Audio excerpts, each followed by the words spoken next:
الحمد لله رب العالمين والصلاة والسلام على سيد المرسلين وعلى آله وأصحابه أجمعين.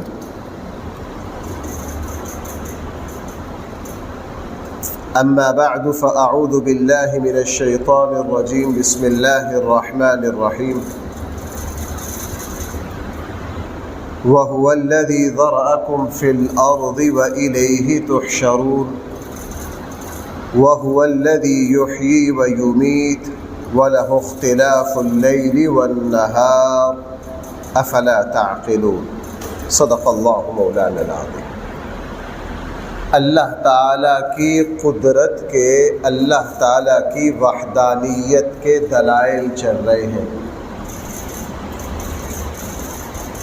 یہ بات میں کئی جگہ عرض کر چکا ہوں. قرآن کریم میں جہاں جہاں اللہ کی قدرت کے دلائل ہیں، ساتھ ساتھ وہ قیامت کے اور مرنے کے بعد زندہ کرنے کے بھی دلائل ہیں. یہ دو باتیں اکٹھی چلتی ہیں قرآن میں. جہاں جہاں قرآن کریم اللہ کی قدرت کے دلائل لاتا ہے، وہ ایک طرف اللہ کی قدرت کے دلائل ہے، اللہ تعالیٰ کی خالقیت کے دلائل ہے، اللہ تعالیٰ کے وحدہ لا شریک ہونے کے دلائل ہے، اور ساتھ ساتھ وہ قیامت کے اور مرنے کے بعد دوبارہ زندہ کیے جانے کے بھی دلائل ہیں. اس لیے ذرا دیکھیے قرآن کیا فرما رہا. وَهُوَ الَّذِي ذَرَأَكُمْ فِي الْأَرْضِ، وہ اللہ ہی ہے جس نے تمہیں زمین میں پھیلایا. وہ اللہ ہی ہے جس نے تمہیں بھائی کہاں پھیلایا؟ آپ پوری زمین پر ذرا غور کیجئے. ملکوں کے ملک، شہروں کے شہر اللہ تعالیٰ نے کیسے آباد کیے ہیں. انسانوں کی فطرت رکھی ہے. آپ پردادے سے غور کرو. پردادا کہاں تھا؟ ڈسکا میں. پردادے کے بیٹے کتنے تھے؟ 4. ایک کراچی چلا گیا، ایک لاہور چلا گیا، ایک ڈسکا میں رہ گیا، ایک کہیں اور چلا گیا.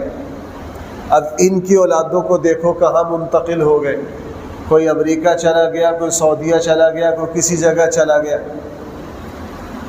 آپ 5 نسلوں کا ڈیٹا اکٹھا کریں گے تو حیران ہو جائیں گے کہ پردادا کدھر تھا اور بھائی آگے جو پڑپوتے ہیں وہ کہاں کن کن ملکوں میں چلے گئے.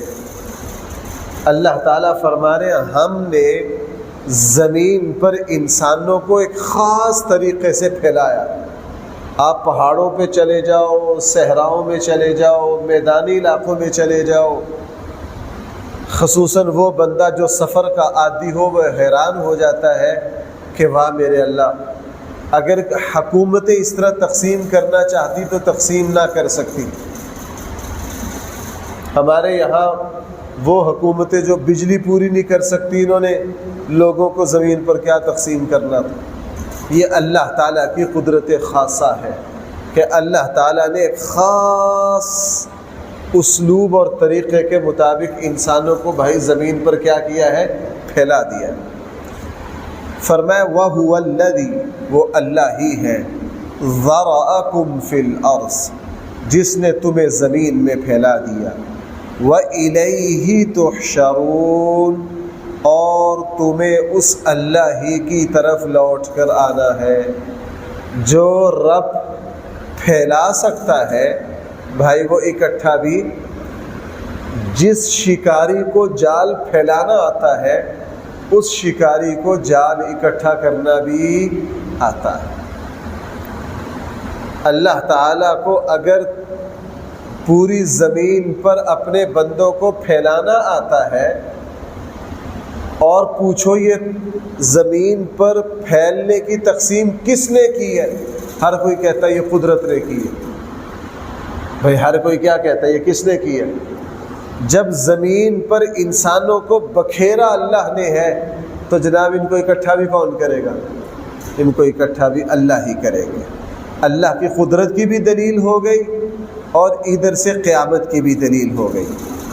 آگے فرمایا وَهُوَ الَّذِي، وہ اللہ ہی کی ذات ہے، یحیی و یمیت، جو زندگی دیتی ہے، و یمیت، وہ اللہ ہی کی ذات ہے جو موت دیتی ہے۔ اس کو تو ہر کوئی جانتا ہے۔ اگر موت و حیات بندوں کے اختیار میں ہوتی، بادشاہ لوگ، حکمران تو مرنے کا تصور ہی نہ کرتے۔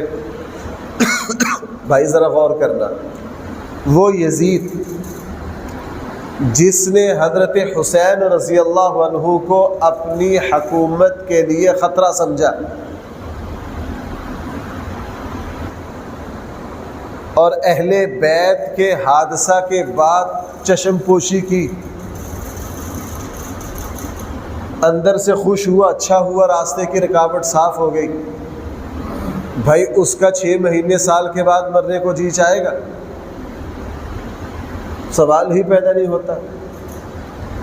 کیا نیک، کیا فاسق و فاجر، کیا مسلمان، کیا کافر، کسی کا مرنے کو جی نہیں چاہتا، لیکن نہ پیدا ہونا کسی بندے کے اختیار میں ہے اور بھائی نہ موت کسی کے اختیار میں ہے۔ 2 باتیں ثابت ہو گئی۔ جب موت و حیات اللہ کے اختیار میں ہے تو بندگی بھائی کس کی ہوگی؟ پھر اللہ ہی کی ہوگی۔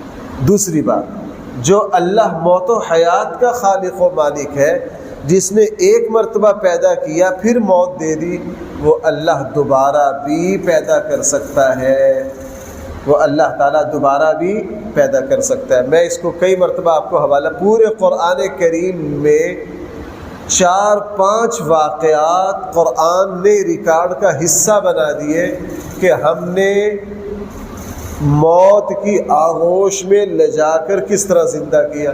اصحاب کہف 309 سال بھائی سوئے کہ نہیں؟ اللہ نے زندہ کر دیا۔ عزیر علیہ السلام 3 پارے میں ہے، 100 سال سوئے، اللہ نے دوبارہ زندہ کیا کہ نہیں؟ ابراہیم علیہ السلام کے ہاتھوں پرندوں کو ذبح کروا کے، ان کے ٹکڑے کروا کے پہاڑوں پہ رکھ کے سب کے سامنے دوبارہ کیا کیا؟ 3 واقعات ہو گئے۔ چوتھا واقعہ، وہ بنی اسرائیل کے سردار پہلے پارے میں حضرت موسیٰ کے ساتھ کوہ طور پر گئے، اللہ کی تجلی نے سب کو موت کے آغوش میں لے گئے، بھائی پھر سب ان کو کیا کیا؟ زندہ کیا۔ 4 واقعات ہو گئے۔ 5واں واقعہ دوسرے پارے کے آخر میں ہے، الم تر الی الذین خرجوا من دیارہم وهم الوف حذر الموت فقال لهم اللہ موتوا ثم احیاہم۔ ہزاروں کا لشکر تھا، اللہ نے مار دیا ان کو، پھر دوبارہ کیا کر دیا؟ زندہ کر دیا۔ یہ واقعات تو خود قرآن نے بیان کیے، اس لیے فرمایا وَهُوَ الَّذِي، وہ اللہ ہی کی ذات ہے، یحیی، جو خود بھی زندہ ہے اور زندگی بھی وہی دیتا ہے، وَیُمِیت، اور موت بھی اسی کے ہاتھ میں ہے، وَلَهُ اخْتِلَافُ اللَّيْلِ وَالنَّهَارِ، رات اور دن کا آنا جانا یہ بھی کس کے اختیار میں ہے؟ اسی کے اختیار میں ہے۔ افلا تعقلون، لوگوں تم سمجھتے کیوں نہیں ہو؟ سمجھنا تو کیا ہے؟ الٹا، بل قالوا مثل ما قال الاولون، لوگوں نے بھی وہی باتیں کی جو ان سے پہلوں نے کی، انہوں نے بھی وہی اعتراضات کیے بھائی جو ان سے پہلوں نے کیے۔ وہ کیا اعتراض تھا؟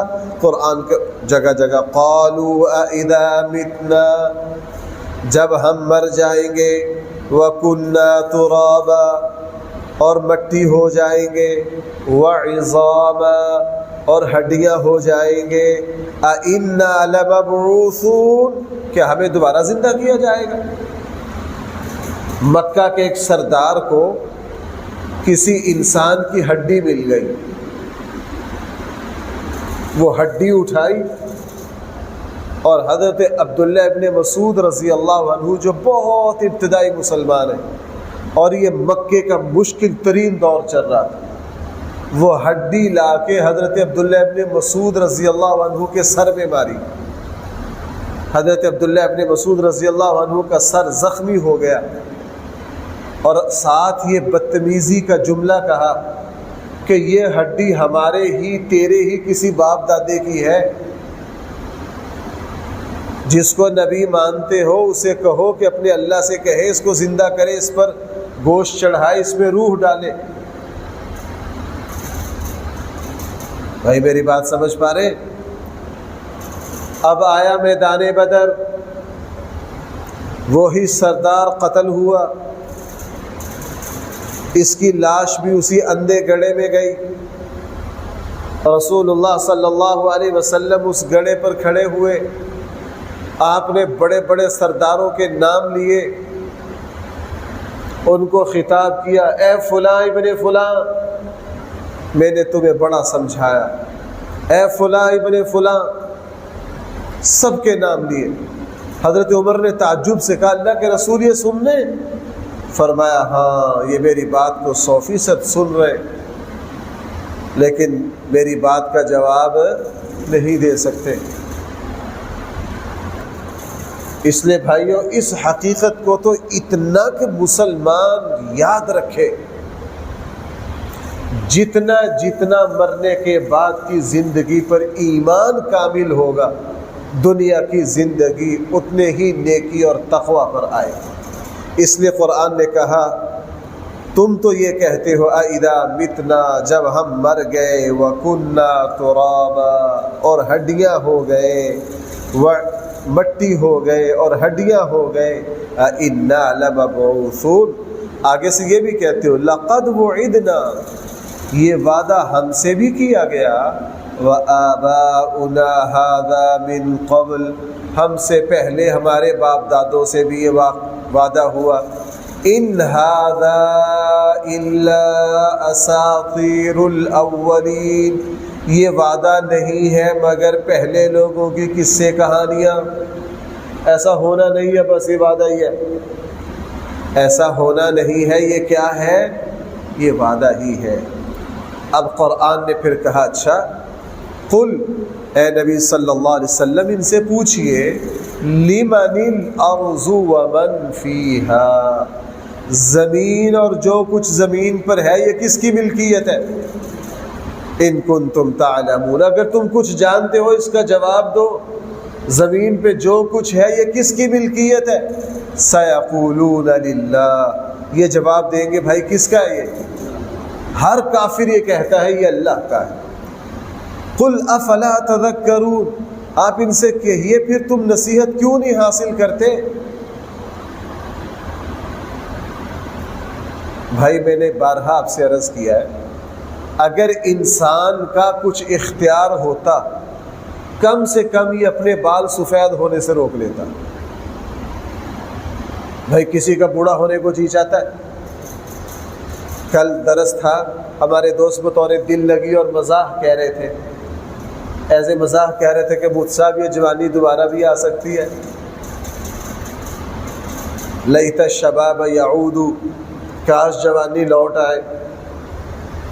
اگر انسان کا کوئی اختیار ہوتا کم سے کم یہ اپنے آپ کو بوڑھا ہونے نہ دیتا، اپنے سفید ہوتے بالوں کو روک لیتا، اپنی بدلتی شکل کو روک لیتا، اپنے ڈھلتے جسم پر روک لگا لیتا، اپنی کمزور ہونے والی قوتوں کو کسی نہ کسی طرح سنبھال پاتا۔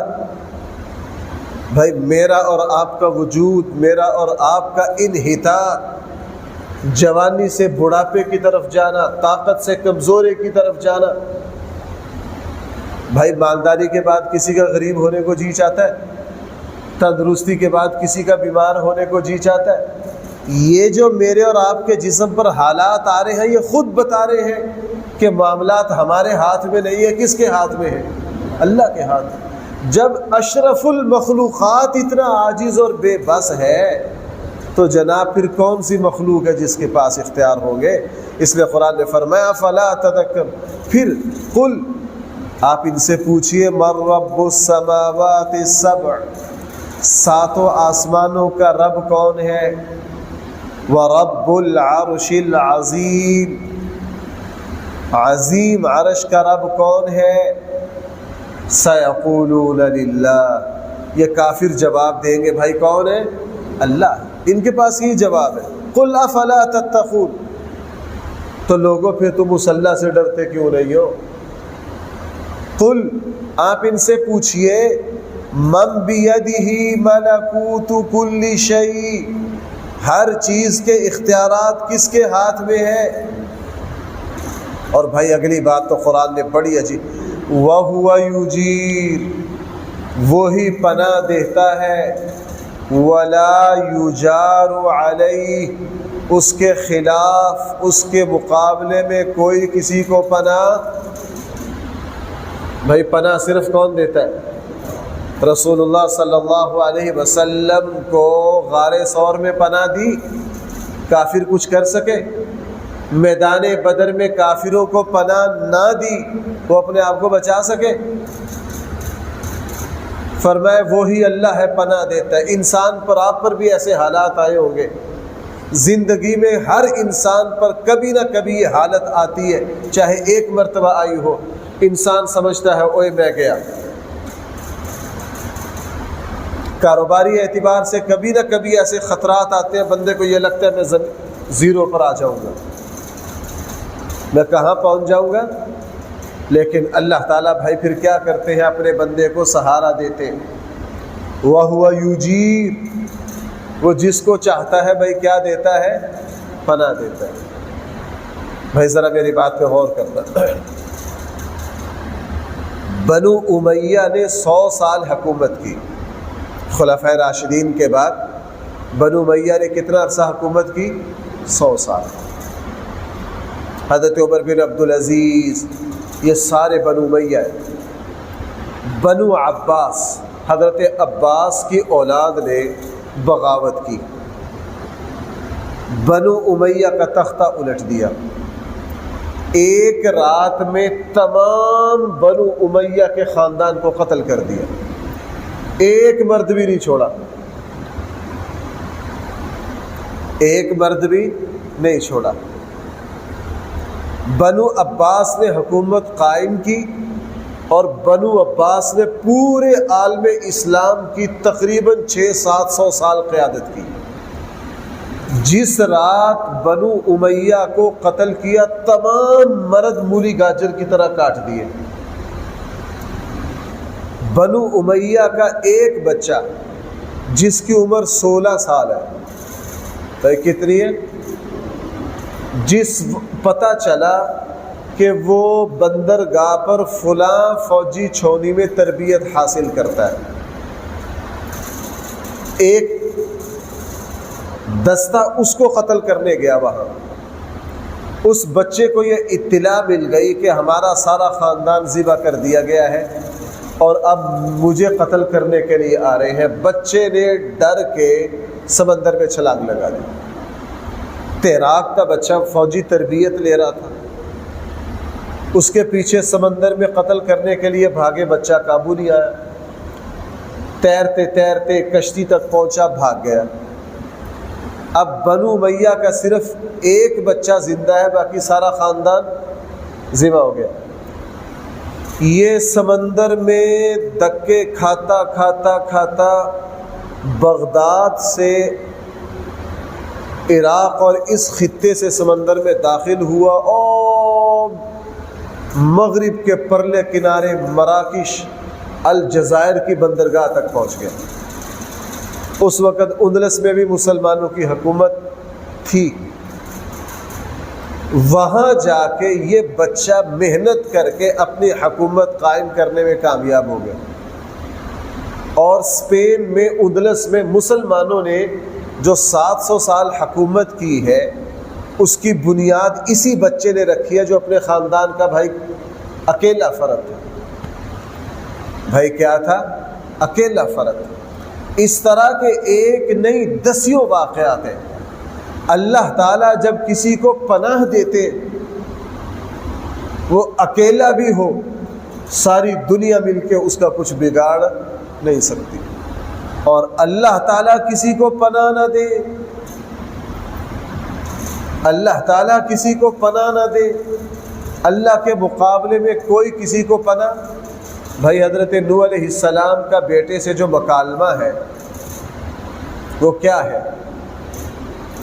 وَهِيَ تَجْرِي بِهِمْ فِي مَوْجٍ كَالْجِبَالِ وَنَادَى نُوحٌ ابْنَهُ وَكَانَ فِي مَعْزِلٍ يَا بُنَيَّ ارْكَب مَّعَنَا۔